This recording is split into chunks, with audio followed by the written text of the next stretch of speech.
I'm gonna share with you guys how to get cinematic, the movie-like quality video that you can get with your Nikon Z cameras. I got the Z8, I got the Z6 this is for Z9, all the Z cameras. We're gonna talk about the camera settings that you need to understand, using log and properly how to use the log. We're gonna talk about the anamorphic lenses they can get, the autofocus anamorphic lens for the first time for our Nikon Z. Nikon provides a free LUT that mimics a red camera, how to edit the colors in Premiere.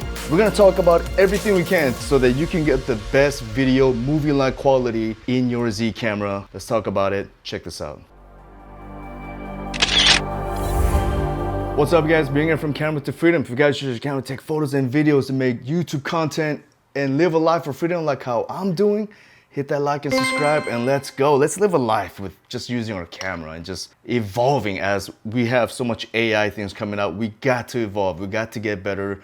I've been shooting for over 25 years and I'm still learning. So, and I love it. It's such a fun passion, and what a blessing it is to definitely have a living with our camera. So let's talk about how to get the best video setting for your camera. So topic number one, the camera settings. First thing you need to play with is the video file type. Now there's a lot of different file types. It starts from the H.264 all the way in the bottom, which is just goes up to HD. This is a codec that YouTube likes, that a lot of the online platform likes. At the same time, it's obviously the lowest of quality in your camera. So you only use that if you're filming like a long soccer game for your kids, a long seminar, and so on. Now let's go straight up to the top. It can shoot in NRAW, Nikon RAW video. Now this is the most highest quality you can get out of this camera, but the problem is a 120 gigabyte expensive CF Express card could only shoot about 4 minutes of video. So this is really meant for Hollywood level of shooting. If you're gonna shoot a big cinematic movie or short films, and obviously you're gonna be using cameras like the Red Komodo, ARRI cameras as well. But if you need a secondary or a third camera, or if this is the best that you can afford, then just know that it can provide you that high quality video file. The next one, ProRes RAW HQ 12-bit. ProRes is created by Apple, super compatible to your Mac. Even though file size is just as big, you're gonna probably get about 6 minutes on a 120 gigabyte memory card, which is still way too low. It will run like butter in your Mac. The Mac loves ProRes, so ProRes is one of the best qualities to get for sure. But I'm also going to ignore that because it's a lot of space that it takes up. Second best, if you want to go pro, is using ProRes 422 10-bit. Now that's a video file that I would kind of recommend if you are on a big budget gig. Then I think that, to me, that is like the best, perfect in the middle area. But still, if you're not a 120 gigabyte memory card, it only shoots 14 minutes. It's still too high. So for most of my weddings and short films and projects and video gigs, that's very important to me, that I want to make sure I get the very best quality without running up so much data space, is gonna have to be the H.265 10-bit. That's the best one. I shoot my weddings with this. I shoot most of my video gigs that's important to me. I'm using that video file. And of course, I'm using the Nlog. The camera setting that you also need to be in is 24 FPS. If you scroll down, you get into frame size and frame rate. Now, if you're gonna be making a movie, this topic today is about a movie, cinematic style, you wanna be using 24p. A lot of the movies, 99.9% of the movies you see in theaters are using 24 frames per second. It just gives you the cinematic feel. It's not smooth, things are kind of jarring a little bit. And because of that, it has this magical feel about the movie. It has that film-like quality about it. But to also make that look like a film, your shutter also has to be ×2 of your frames per second. So if you're at 24p, then you need to be at 50th of a shutter, so that's ×2. So that way, when people are moving around, you could see a motion blur, and that motion blur is a more natural feel, more cinematic feel. A lot of action movies with fight scenes uses higher shutter speed, because when things are sharper, movements tend to look a little bit more exciting. It's all a matter of opinion, of course, right? But if you watch any of those Kung Fu movies, which I love watching, they are at a higher frame rate. So it just looks faster. Everything just looks sharper. Everything is more visible. You could bring the shutter up a little higher for that. The only reason why you want to shoot in 60 FPS or any frames per second that's higher, either you're gonna bring that video file to your 24 FPS timeline, You want a slow motion. That's how we get that wedding slow motion feel. I'm always shooting at 60 FPS and I'm slowing things down. And it's okay that you use a 60 FPS video in a 24 and just use it as a normal speed as well. And also another reason why you would want to shoot in 60 FPS is if you want it to look very realistic. It's so smooth with all that extra frames. It just has a more realistic feel and it kind of detaches you away from it being a movie. A lot of YouTube videos, TikTok videos and things that you see, they're mostly at 30 FPS. So if you're gonna be making content for TikTok and YouTube and so on, stick to 30 FPS. So for cinema quality, you're at 24p, your shutter is at 50, which is ×2 of the 24p, and your ISO is at 800 or any native ISO that is best for your camera. You have to get yourself a variable ND filters. I am using a K&F Variable ND filter. I'm always making videos of them. Great quality. It's not the cheapest. They do sell cheap ones, but it's not the cheapest and it's not the most expensive lens out there. You have to use your waveform histograms to get the perfect shot. Go into the custom setting menu and scroll down to G17. Select WFM waveform. Push right on the D-pad to make the size larger. Then go into the custom monitor menu at G18. Then select any one of the display menu and push right on the D-pad. Scroll down and turn on the waveform. Get out of the menu and push the display button to get to your selected display. I prefer having the waveform in the viewfinder, so go into the same menu into G19, select one of the display menu, go into it, and turn on the waveform. You could just have it only appear in your viewfinder, so that way if you want to make sure you're properly exposed and you could look in the viewfinder, looks good, and then you're good to go. When shooting in log, you don't want it to be a perfect exposure. You don't want it to be zero exposure on the bottom, even line in the waveform. You need it to be one stop higher because log videos love to be darkened, but it hates to be brightened. Of course you can do it, you can get away with it, but you're gonna see in the shadows, you're gonna see a lot of green that will start to appear when you lighten a darkened areas. Anamorphic lenses. So I love anamorphic lens. Anamorphic lenses are super expensive in the Hollywood world. You get yourself a RE anamorphic lens, Cook, all those expensive brands, they're in the 10,000 to 100,000 level. There was no way that we were ever gonna get our hands on it until a company like Sirui made an awesome anamorphic lens. And for the first time this year, an anamorphic lens with an autofocus. That blew my mind because I have a handful of different Sirui lenses for my different cameras and they are all manual focus and it's difficult. You will need to get yourself a big screen so that way you could see if you're in focus or not. But now I don't have to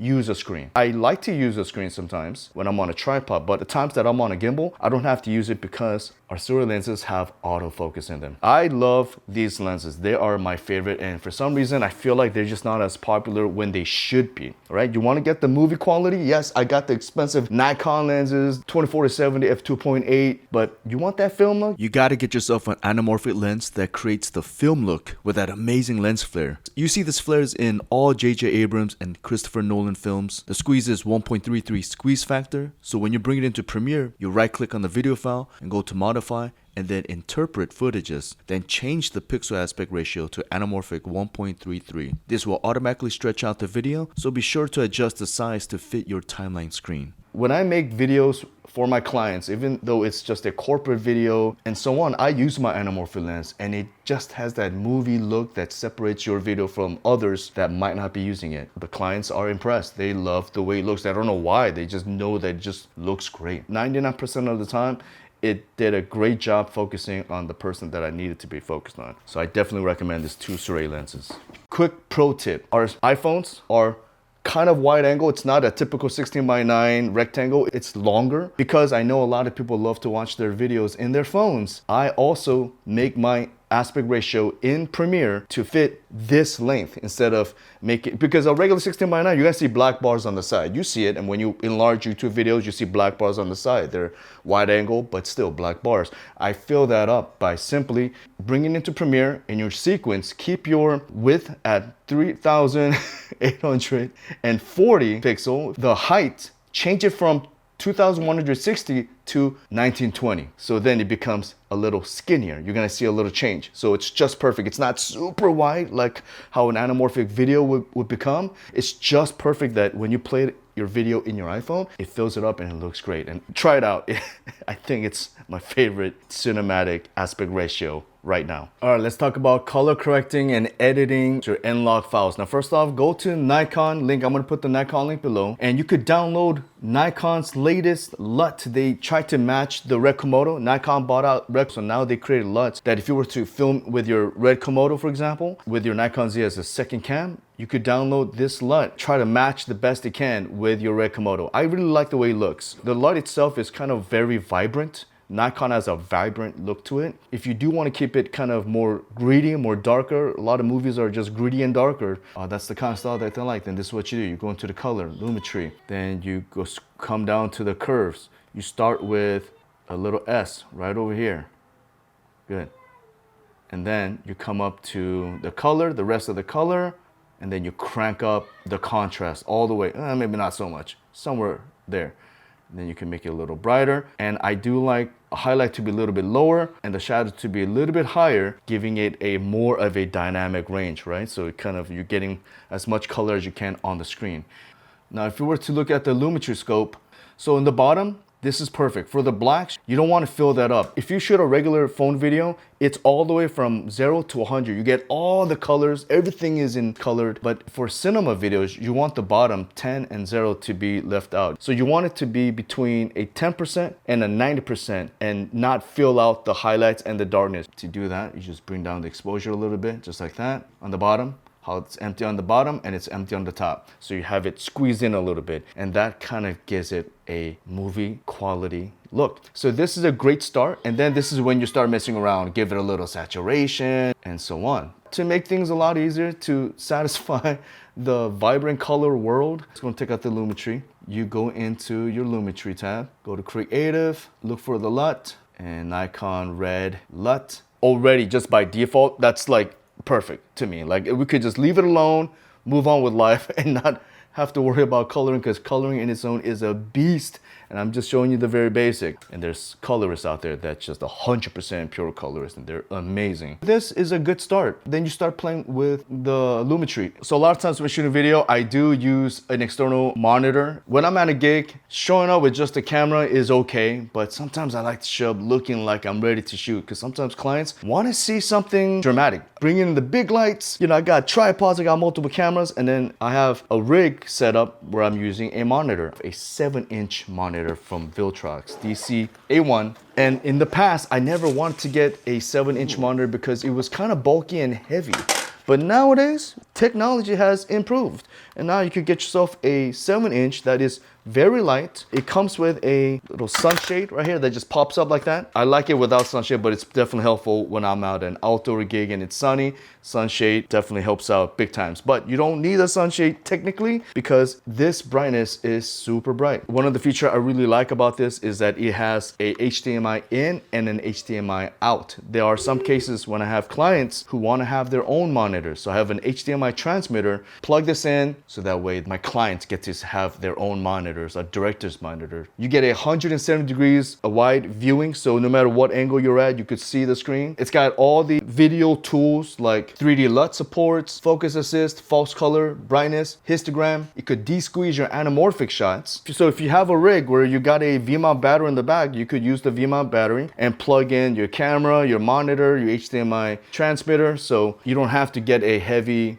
NP battery in the back. You could just use one battery to power everything. That will last you a long time. My camera's been overheating no matter what. I mean, a lot of the cameras, especially full frame, if you're shooting in 100 degrees weather, like we have sometimes down here in Southern California, your camera can overheat. It has happened to me, and that's when I start panicking. But I don't want that to ever happen again. So for like my Nikon Z6 III, I got for my other cameras as well, that has a flip out screen, you could get yourself a llano fan. It's got a built-in battery. You push the button to turn it on. Got a couple speeds, green, 1 speed, and blue for the fastest speed. And all you do is it's just got a spring action right here, just like that. You pop it in the back like that. It fans against the back of your camera, and you could film in the heat. When I'm shooting wedding ceremonies that usually last for like 40 minutes and stuff like that. I think I've covered a lot of information. I apologize if it dragged on too long. I got all the discount code link to everything. If you got any questions, please leave a comment. Let me know what's up. I will answer every question.